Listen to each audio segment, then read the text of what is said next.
Flashing lightning right now and I'm kind of scared, but I'll be quick.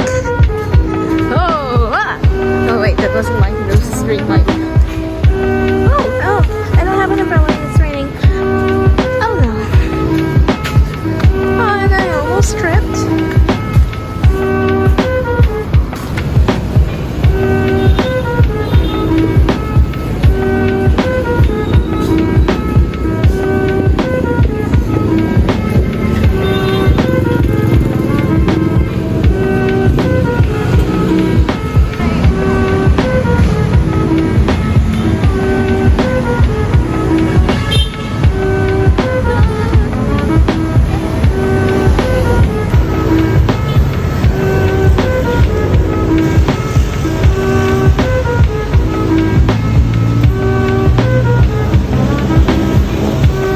Not be able to see well, but this is not fit for today. For the entire day I was wearing this. I'll change later when I take a shower. Kitties!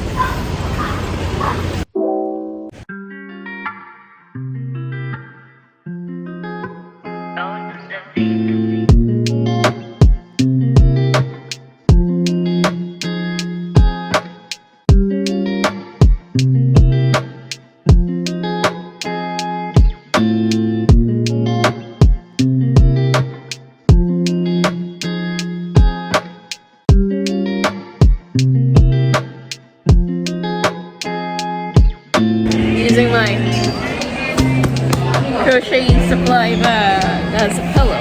Kasi ang lambot niya eh. Bro, ang lambot kasi yung vinyl, hindi siya ganun kakapal. Hindi mo ramdam.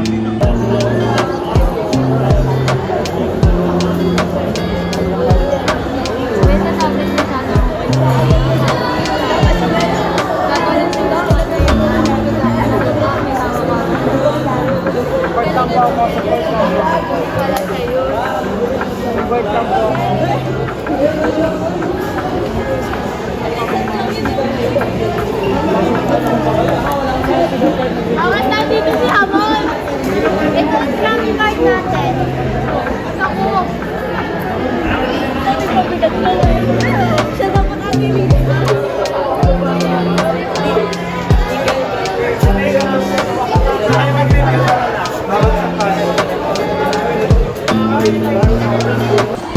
So I attended a quiz bee earlier and I fell asleep for a good half hour. Bye! And I woke up. Classmates were gone. Turns out they went up already. I don't think they noticed that I was asleep. Woke up to a wasp near me. So that was fun. The questions were quite easy. So that's why I was so quick to sleep, because they were boring. But yeah.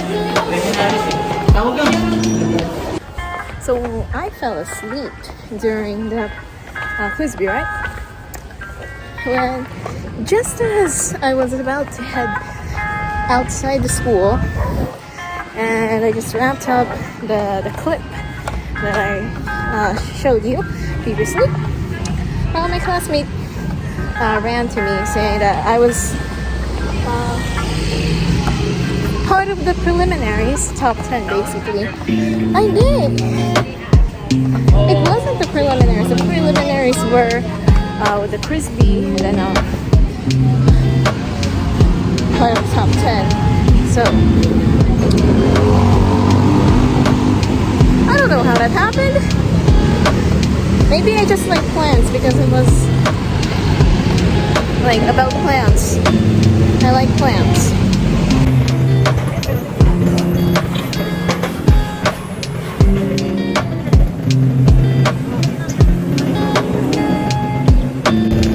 Conjola is closed, so the Jeep I was in didn't complete its route, I guess. But yeah, at least I'm near enough. I guess I have to go on another Jeep to go home.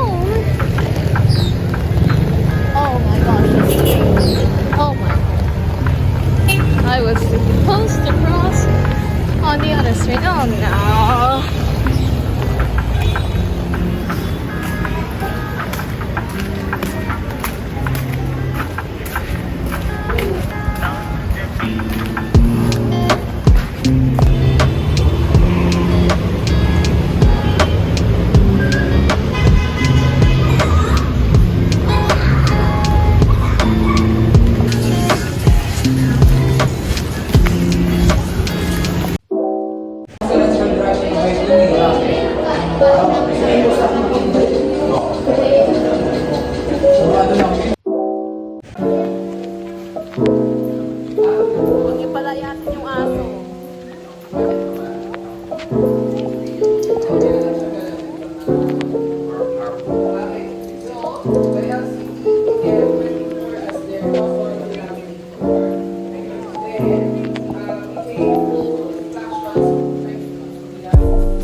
In their case, not there, which doesn't seem like me. I was probably really tired, and now I don't know where my glasses are. And I'm panicking because I have terrible eyesight and I won't be able to read anything on the board when we go to school tomorrow and I don't have glasses.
4